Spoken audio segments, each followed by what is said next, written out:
জীবনে আমি অনেক ধরনের মা দেখেছি। আজকে সেই বিভিন্ন ধরনের মায়েদের গল্প করব। কিন্তু আমি যে ঘটনাগুলোর সাক্ষী, যে মাগুলোকে আমি দেখেছি, বিশ্বাস করবেন তারা না সবাই শিক্ষিত। একজন শিক্ষিত মানুষের কাছে এই ধরনের মা, এই ধরনের মমত্ব আমি কিন্তু আশা করি নাই। আমি এক শ্রেণীর মা দেখেছি যে বাচ্চা পটি করেছে, বাচ্চা প্যাম্পার্সের মধ্যে বাচ্চা হাগু দিয়েছে, সেই অবস্থাতেই বাচ্চাকে খাওয়াচ্ছে। বিলিভ মি, তার কারণ হচ্ছে আমি যখন জানতে চেয়েছিলাম যে এটা কেন বাচ্চা বাথরুম করতেছে এর মধ্যে আপনি খাওয়াচ্ছেন, একজন বড় মানুষ বাথরুমে কি খেতে পারে? তার উত্তর ছিল কি জানেন? তার উত্তরটা ছিল যে বাচ্চার বাথরুম পরিষ্কার করলে তো এখন আমাকে গোসল করতে হবে, তাই গোসলের সময় একবারে পরিষ্কার করব, এখন এই অবস্থাতেই খেতে থাকো। কিন্তু তিনি সব সময় আফসোস করতেন যে ভাবি আমার বাচ্চাটা তো শুকনা, ভাবি আমার বাচ্চা কেন শুকিয়ে যাচ্ছে, ভাবি আমার বাচ্চা কেন হেলদি হচ্ছে না।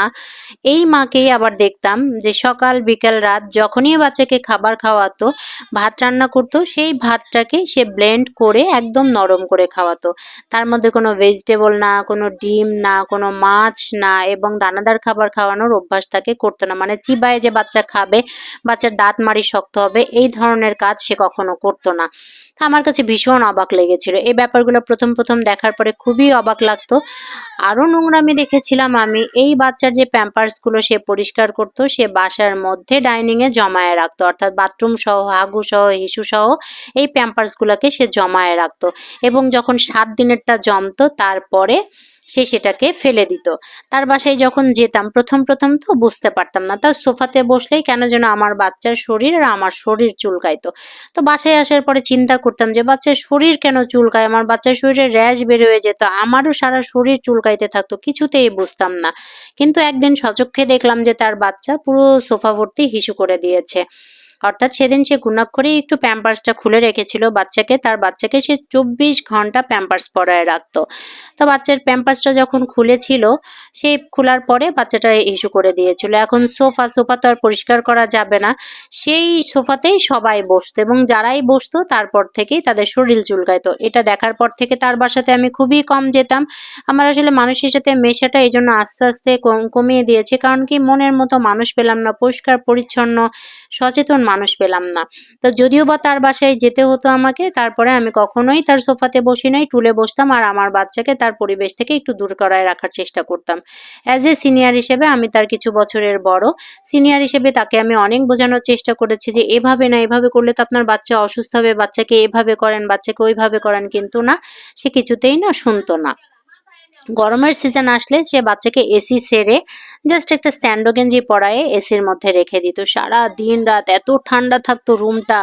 আমাদের যেমন এসি ছাড়লে আমরা শুধু রাত্রেবেলা ছাড়ি, সারাদিনে কিন্তু বাচ্চাকে এসির মধ্যে রাখি না, যেন আমার বাচ্চা এসি ছাড়া চলতে না পারে। আমি গরমেও বাচ্চাকে রাখি, শীতেও রাখি, যেন সব পরিবেশে আমার বাচ্চাটা ইউজড হয়। তা তাকে যখন নিষেধ করলাম, সে আমার কাছে মধু নিতে এসেছিল, কারণ আমার পেজে মধু সেল হতো তখন। তো দেশি পণ্যের পেজ থেকে যখন সে মধু নিতে এসেছিল, আমি বললাম কেন, কিভাবে বাচ্চার ঠান্ডা লাগলো, এখন তো ঠান্ডা অত লাগার কথা না।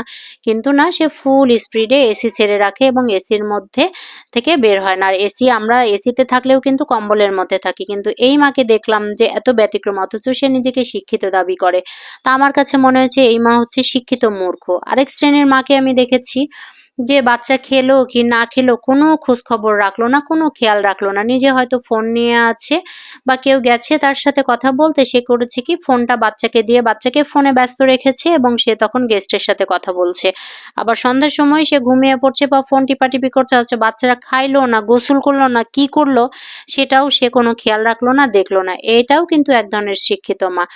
তো এই শিক্ষিত মাকে নিয়ে যখন আমি একদিন স্কুলে গিয়েছিলাম, মানে আমার সাথে সে স্কুলে গিয়েছিল।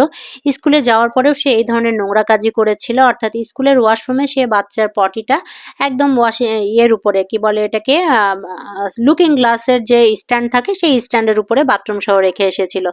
তখন বিশ্বাস করবেন আমার এত খারাপ লেগেছিল, যেহেতু আমার রেফারেন্সে সে স্কুলে গিয়েছিল, স্কুলের টিচাররা বলতে বাধ্য হয়েছিল এখনকার বর্তমান জামানার শিক্ষিত মায়েরাই হচ্ছে সবচেয়ে বেশি মূর্খ, এগুলা শিক্ষিত নামের অশিক্ষিত এবং শিক্ষিত মা নামের কলঙ্ক। এই শিক্ষিত শিক্ষিত মায়েদের জন্যই বাচ্চারা এখন প্রতিবন্ধী হচ্ছে, ঘরে ঘরে বাচ্চারা কথা বলা শিখছে না, ঘরে ঘরে বাচ্চারা অসুখ বিসুখে ভুগছে। আসলেই কি কথাটা তাই? আসলেই কি আমাদের শিক্ষা ব্যবস্থার দোষ? শিক্ষা কি আমাদেরকে এই শিক্ষাটা দিয়েছে? আমরা যে পড়াশোনা করেছি আমাদেরকে এটা বলেছে যে বাচ্চার যত্ন নিও না, বাচ্চার সাথে এটা পালো ওটা পালো। একজন মেয়ে কিন্তু যখন মা হয় তখন অটোমেটিক না সে অনেক কিছু জেনে ফেলে। কখনোই কিন্তু কেউ এক্সপেরিয়েন্স নিয়ে আসে না যে বাচ্চা হলে কি করতে হবে না করতে হবে। অটোমেটিকলি সে জেনে ফেলে। তো এই মায়েদের বলছি ভাই আপনারা এই মায়েদের মতো হয়েন না। নিজের বাচ্চা কষ্ট করে ১০ টা মাস পেটে রাখতে হয়। তারপর পেট কেটে যারা বের করেছেন তাদের যে কত যন্ত্রণা ২-৩ বছর ব্যথা সহ্য করতে হয় এবং আজীবনের জন্য ভারী কোনো জিনিস ক্যারি করা যায় না। এত কষ্টের ফলে একটা সন্তানকে জন্ম দিয়েছি, সেই সন্তানকে অবহেলায় কেন নষ্ট করব ভাই? আমার যতটুকু স্বার্থ আছে আমি মনে করি সবকিছুতে আমি আমার সন্তানকে দিব। তার মানে কি আমি খুব ভালো মা বা আমি বেস্টটা ট্রাই করি না? আমি বলছি না আমি ভালো মা। কিন্তু আমি বিশ্বাস করেন আমি আমার লেভেল থেকে ২৪ ঘন্টাই আমি আমার বাচ্চার জন্য ব্যয় করি এবং কিসে আমার বাচ্চা ভালো থাকবে, কি করলে আমার বাচ্চা সুস্থ থাকবে। প্রতিদিন আমার বাচ্চার আমি ফিজিক্যাল কন্ডিশনটা চেক আউট করার চেষ্টা করি। শুধু যে আমি চেক আউট করি তা কিন্তু না, আমার বড়ও এর সাথে চেক আউট করে। হয়তো কোনো জিনিস আমার বাচ্চার নজর লেগেছে, মানে আমার নজরে পড়ে নাই কিন্তু ওর বাবার নজরে ঠিকই পড়েছে যে আমার ছেলে এখানে পায়ে চুলকাচ্ছে বা গোটা উঠেছে অথবা হিপে র‍্যাশ বের হয়েছে। এই ব্যাপারগুলো না বাবা-মা দুজন মিলেই আসলে সমাধান করতে হয়। তো মা, আপনারা যারা মা হয়েছেন, যে সমস্ত বোনেরা মা হয়েছেন, ছোট্ট এই প্রাণগুলোকে আসুন না আমরা একটু শক্তভাবে হ্যান্ডেল করি। আমরা তাদের পাশে শক্ত খুঁটি হয়ে দাঁড়ালেই তবেই তো এই ছোট্ট প্রাণগুলো বেড়ে উঠবে ধীরে, ধীরে সোজা হয়ে সোজা পথে। ছোটবেলা থেকেই যদি তাদের অসুখ-বিসুখের কারখানা আমরা বানায়ে দেই, এরা বড় হয়ে আমাদেরকে কি ফিডব্যাক দেবে বলেন তো?